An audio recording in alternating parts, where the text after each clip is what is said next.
Greetings, my guzzlers. We're going to do some baking. We're going to bake a little sort of treat known as Viennese. Well, I was going to make Viennese whirls, which are like round, for those of you who not had them. But I decided I'm not going to do that because they're traditionally a sandwich cookie. And I thought, well, I've made a few of them. So I'm going to make some Viennese fingers, I suppose you might call them, and we're going to dip them in chocolate. Now, it's very simple. It's 3 ingredients. Well, 4 if you include the chocolate we're going to dip them in. Basically, it's butter, icing sugar, and flour.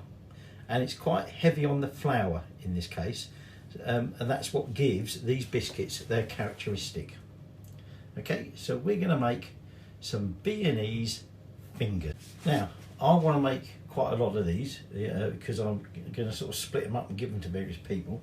So I've doubled the quantity.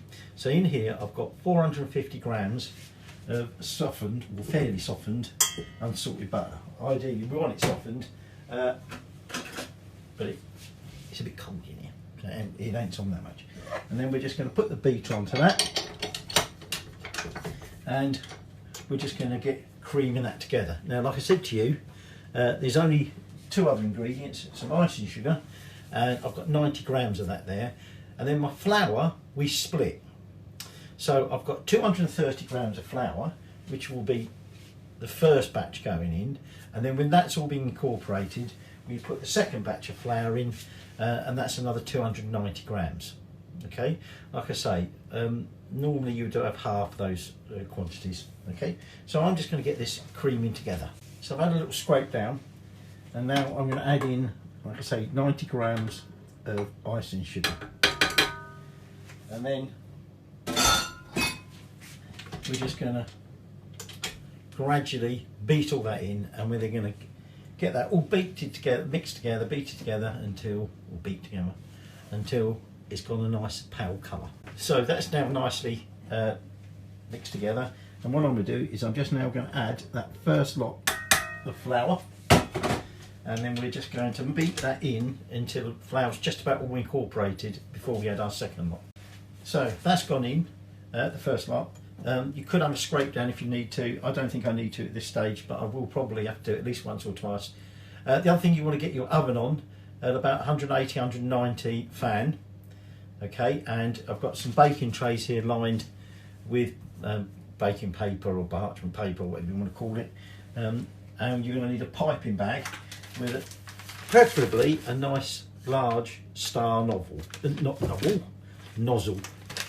Okay, you don't have to have one, you can have it plain, but traditionally your Viennese whirls or Viennese fingers have that sort of textured surface, if you like. So we're going to be using a star nozzle. Now I've transferred it to the piping bag. Now this is where it gets tricky, because this is a very sort of thick, if you like, dough, and it's going to be a struggle to get it out. So you want to try and warm it slightly with your hands as you go. Okay, ideally we don't obviously want to warm it too much, because although these don't spread much in the oven, some people advocate chilling them before we put them in the oven to make sure they definitely don't spread. Okay, so we don't want to overly warm this. So we're just going to, once we can get that flowing a bit better, we'll start piping. It definitely helps if you essentially squeeze from the bottom, where obviously your hands are helping to warm it a little bit, and then just squeeze it out pretty much whatever length you want. I'm starting to get longer and longer as I go. If you want to use a template, you can draw yourself a template. Like I say, you can make these into whirls if you wanted to. Traditionally in England, Mr. Kipling makes them like that with, whoops, made that one a bit wonky. You can always scrape it off if you make a mistake and put it back in the bag and redo it. Because going back to Viennese sort of biscuits, if you like, whirls, they're called Viennese simply because the British decided to call them that. This is a British invented biscuit, became popular because of Mr. Kipling, and the reason they were given the name Viennese isn't because they originated in Vienna or anywhere like that. It's simply because they do resemble a Viennese type biscuit or pastry. So, I said to you I've doubled the quantity because I made quite a lot. When my trays are ready, they're going to go in that oven, like I say, about 180, 190, and we'll cook them for about 20 minutes. We want them to they're just starting to colour, but we don't want them obviously go dark. Okay, and then we'll be bringing them out and letting them cool. So I'm just going to carry on piping. If you find, like I'm probably going to, you've got more than dough than you've got baking sheets, you can reuse them, but be a bit careful about piping onto a warm sheet.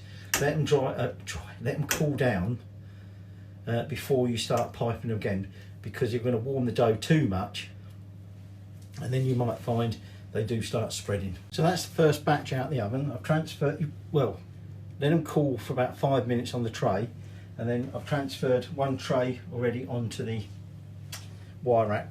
I gave that one a few more minutes in the oven because I'm doing them on 2 different layers in the oven. I found that this one on the bottom, towards the bottom of the shelf, hadn't quite cooked as well as that one. So like I said, we're going to let these trays cool a bit, and then I'm going to pipe the remainder out. And then once these are all nice and cool, we'll get doing some chocolate, ready to do a bit of dipping. But what I'm going to do is I'm just going to melt down some chocolate, sort of temper it. I've got some milk chocolate here, the couverture chocolate, which is better for doing this sort of thing. And at the moment, I mean, I did it just roughly by eye, but I've taken a third out, and we're going to keep that to one side while we melt this one down. Now, you could, if you wanted, but it's a bit dangerous, have the bowl sitting in the water at this stage, okay, but we don't want to overheat the chocolate, and actually really I shouldn't be stirring that too much. We want this to pretty much melt down. We want to get to about 105 degrees Fahrenheit, at which point we want to remove the heat. Now, you can leave it over the pan, but turn the heat to the pan off, and then we gently stir in this extra chocolate, and that helps in aligning the fat crystals, if you like. Well, I say crystals. Helps in aligning them, and so that they will set again. Because if you use the wrong sort of chocolate and you don't temper it, what can happen is the chocolate never really sets. So if you actually want it to set, rather than melt at room temperature, which it will do, chocolate is actually designed, the kind of chocolate you eat is designed to melt in your mouth. It's designed to melt at body temperature, hence the reason you put it in your mouth, it starts melting. Obviously room temperature isn't as hot as body temperature, but if you haven't treated your chocolate right when you're melting it and letting it reset, it won't set fully. Right, so like I say, I'm just going to melt this down. Then when this is just about melted and it's at 100, I have to turn mode over on this, otherwise it tells me my body temperature is way too high. Still set on body, that's better. So I'm going to monitor it with this. When it gets to the temperature, turn the heat off, and then we're going to add in that other chocolate. So the heat's gone off. This is just about all melted now. Okay, got up to temperature, and now what I'm going to do is I'm just going to add that in there, and we're just going to let that gently melt in there, and at which point we're then just going to let it cool down. Obviously we don't want it setting in the bowl, and we're then going to dip the ends of our Viennese fingers in there. Now I'm going to lay them on some greaseproof paper, which I've cut out at the moment. Okay, and we'll just do a simple dip, let it drain, and then let it set on the paper. Should we have a taster? We've got one that looks a bit funny. There you go, that's a bit large, but it's a bit wonky, isn't it? Let's try it.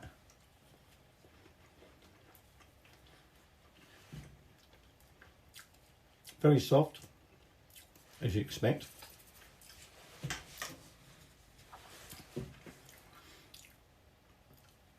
I would say, when I say it's floury, I don't mean it tastes floury, but there's only a hint of sweetness. There's not a lot of sugar in it.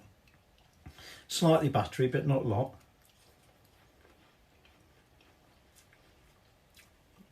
It is, as it's meant to be, a very soft, if you like, soft, almost crumbly shortbread.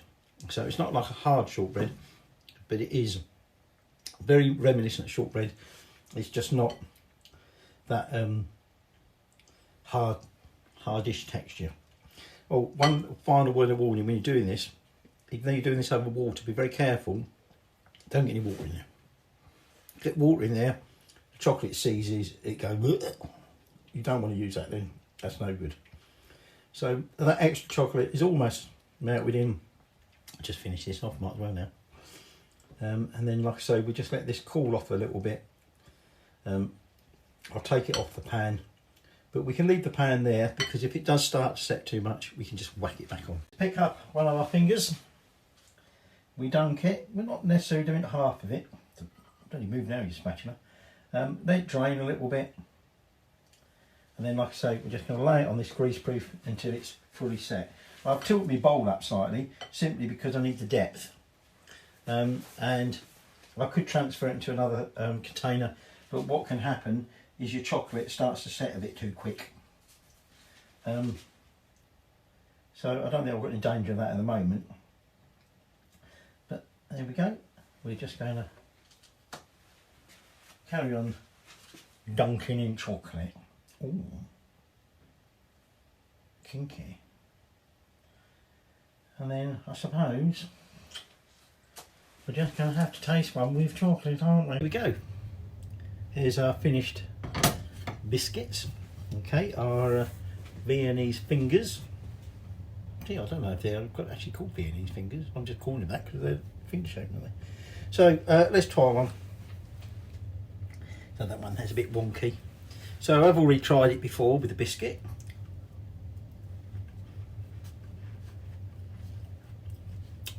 Nice and shortbready and crumbly. Let's try the chocolate in now.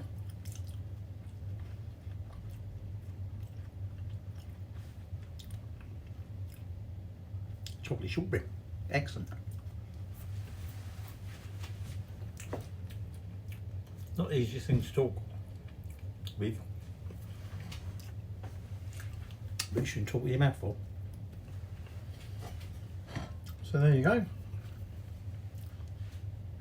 Our chocolate dipped Viennese fingers. Made loads because I'm going to take some into work, but I want some left for me.